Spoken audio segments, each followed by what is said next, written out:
Dalawang suspect na kabilang umano sa mga high-value Uy. personality ang nadakip at ngayon ay nasa kustodiya ng otoridad matapos ang ikinasang anti-drug operation sa barangay Pasyagan, Bonggao, Tawi-Tawi, Kamakailan. Para sa mas komprehensibong ulat, nasa kabilang linya po si Police Captain Steffi Salanggit, ang officer in charge ng Regional Public Information Officer ng PRO BAR. Magandang hapon, Captain Steffi Salanggit.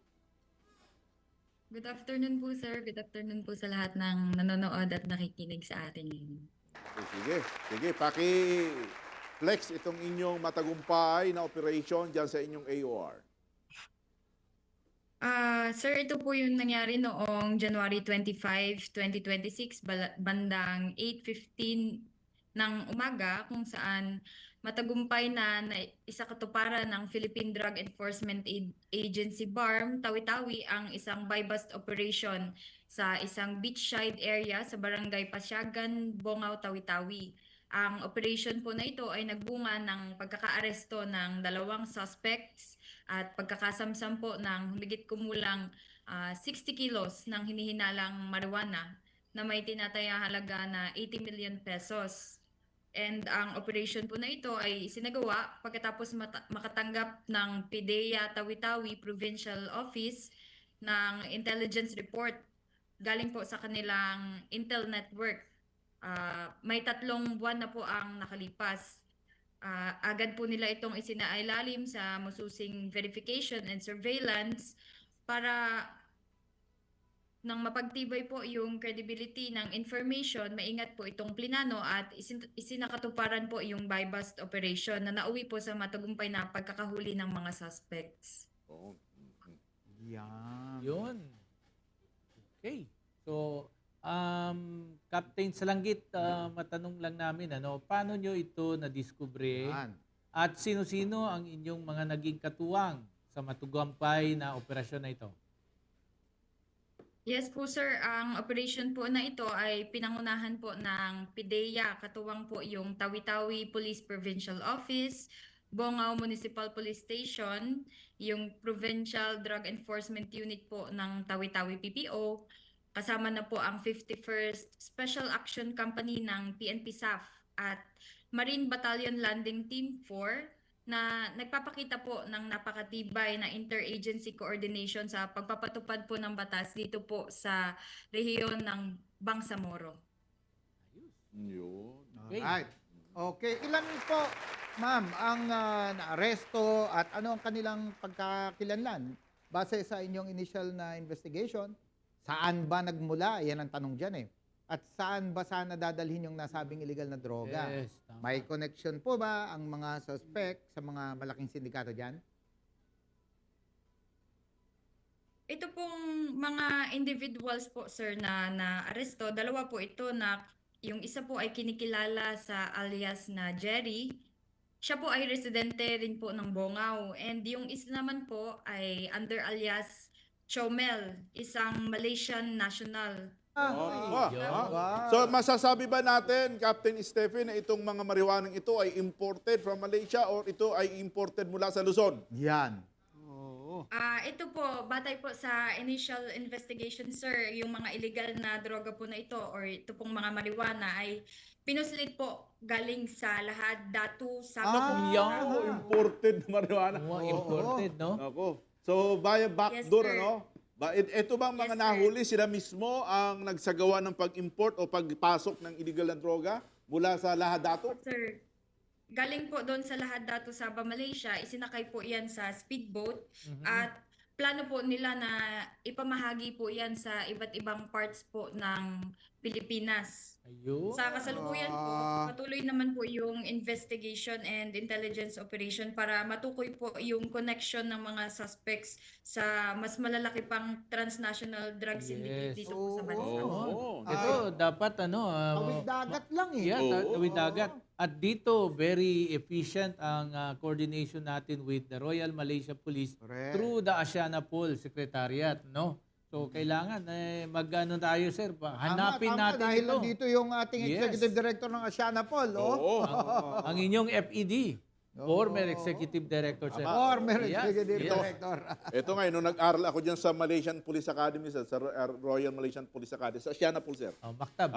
First Narcotics Investigations course ng Asianapol. Ito mga ganitong sitwasyon or kaso, no? Yung importation of Oo. dangerous drugs or marijuana, ang isa sa mga naging favorite topics. Yes. Yung cross-border Yes. Oo. trafficking, no? Drug trafficking dito sa Southeast Asia. Kasi kung pag-aaralan natin yung transit of drugs, laging tinuturo natin na laging ito'y nanggagaling sa Golden Triangle. Triangle. Yung Golden Triangle, it is Yan. between Thailand, Burma. Myanmar, and Cambodia, no? Cambodia. Kung saan dito marami silang mga dito tinatanim na marijuana, na mga opium poppy, na mga ginagawang shabu. Oo. So dito yung laging internationally it is recognized na ito yung source ng drugs, no.